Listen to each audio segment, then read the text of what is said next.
This is a relatively simple Pheasant Tail Nymph pattern. It's a relatively quick and relatively easy tie. Setting the hook in the vise, as you can see, I've already put a small gold bead on the hook. You then tie on your thread behind the bead and start winding away down towards the tail of the hook, catching in the tag end. Once you've got it started, remove the waist end and continue wrapping in touching turns. When selecting a bead for this type of fly, you want to select a suitable bead with enough weight to get the fly to the depth you want to fish, without being so big as it obstructs the gape of the hook.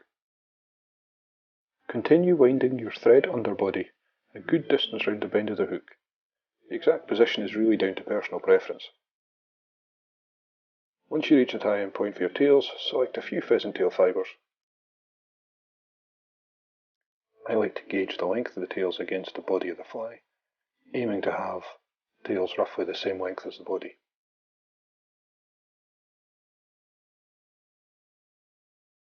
Once you've got the length gauged, catch in the fibres and bind down back up to the back of the bead, tying in the fibres all the way to the back of the bead helps to maintain a taper to the fly and also create a robust foundation behind the bead.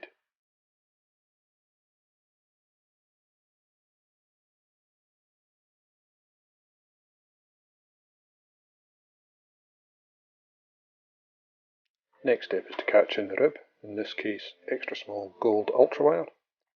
I like to slot the wire in behind the bead. This can be a bit fiddly, as you can see.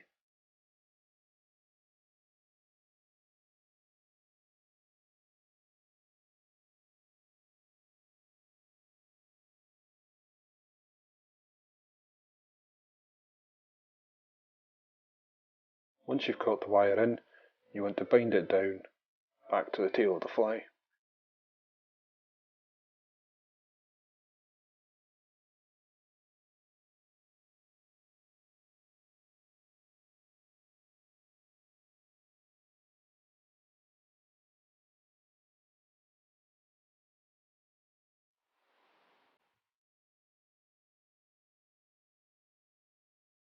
Once you've caught the wire in and bound it down to the tail, you select another bunch of pheasant tail fibres to form the body, catch those in at the tail.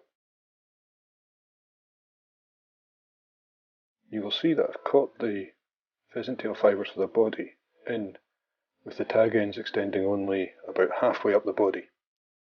This is to ensure that I have enough fibre to form the body up to the point I want it to extend to. At this point, you want to take the time to tidy up the fly and make sure your underbody forms a nice taper. This will fix the final profile of the fly and also gives you an opportunity to build up a good foundation and a base behind the bead.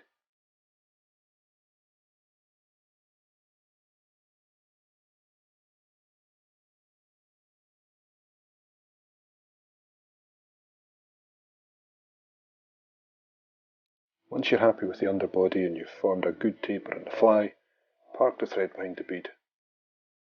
Now I like to apply a thin coat of super glue to the underbody. This will help bind down the pheasant tail fibres forming the body and make for a more robust fly.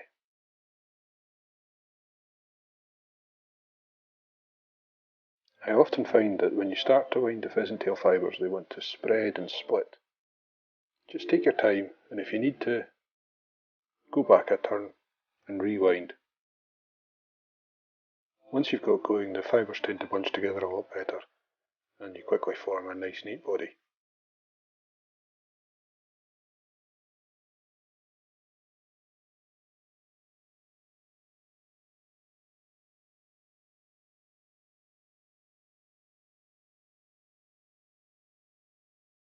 To leave space for the thorax, you want to wind the pheasant tail fibres to about 2 or 3 mils short of the bead.